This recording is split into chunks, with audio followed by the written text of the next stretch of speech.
gimana prospek Antam dan Inco? Long term trend sebenarnya menurut kita bagus ya. Pemerintah juga komit ya. Mereka ngasih punishment kemarin buat emiten-emiten yang sebenarnya kayak punya eh, mereka pengen berencana untuk lempar konsentrat keluar itu, mereka benar-benar pemerintah tuh bakal larang gitu. Mereka akan kasih punishment. Nah, jadi harapannya sebenarnya mereka bisa kayak generate atau nggak convert dari yang kayak raw materials yang kayak nickel pure, kayak misalnya biji nikel gitu ya, sampai ibaratnya jadi either jadi MHP, mau jadi ferronickel, atau misalnya nickel pig iron. Intinya mereka harus ada added value-nya. Nah, jadi menurut kita tuh akan bakal positif nih, karena sebenarnya kalau kita ngomongin Antam misalnya ya, kalau mereka jualan biji nikel sama mereka ngelihat kayak nikel yang modelnya downstream gitu ya, yang misalnya kayak jatuhnya kayak MHP, atau mereka misalnya mereka jual yang kayak nikel sulfat, itu marginnya akan lebih tebal gitu. Jadi kalau kita ngomongin nanti mereka punya smelter jalan, commissioning udah production, itu bakal kontribusi mereka punya bottom line akan lebih bagus harusnya.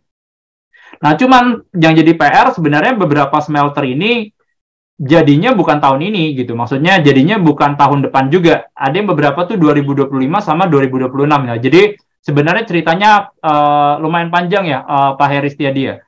Ya, jadi in overall sih sebenarnya kalau saya buat yang dua emiten ini masih bagus ya. Kalau kita lihat market pun juga masih lumayan appreciate ya. Nah, apalagi buat nikel ini, so far long term trendnya kan masih ada ya dari sisi demand ya.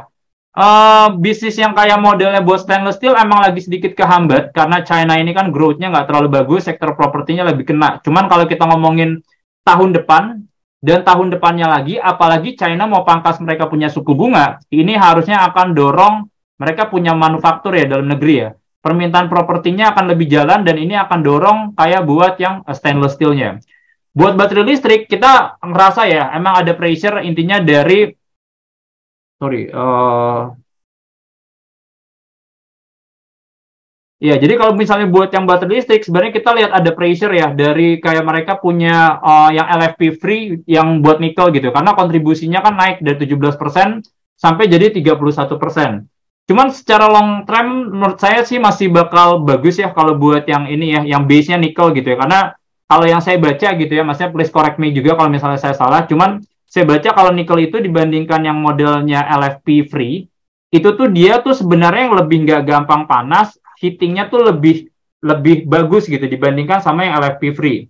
Nah, cuman karena mereka pengen produce kayak mobil listrik yang jatuhnya murah, akhirnya mereka ambil lah LFP free. Makanya itu diambil salah satunya paling gede kan adalah BYD.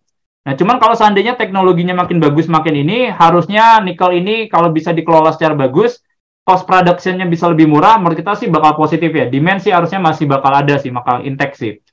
Jadi itu sih kalau menurut saya Pak ya. Jadi Antam Inco menurut saya sih masih bagus ya. Target Antam saya itu masih 2.800 ya. Ini Inco kalau di market kalau nggak salah sekarang sekitar 7.800 ya. Jadi itu ya Pak Heri ya. Dari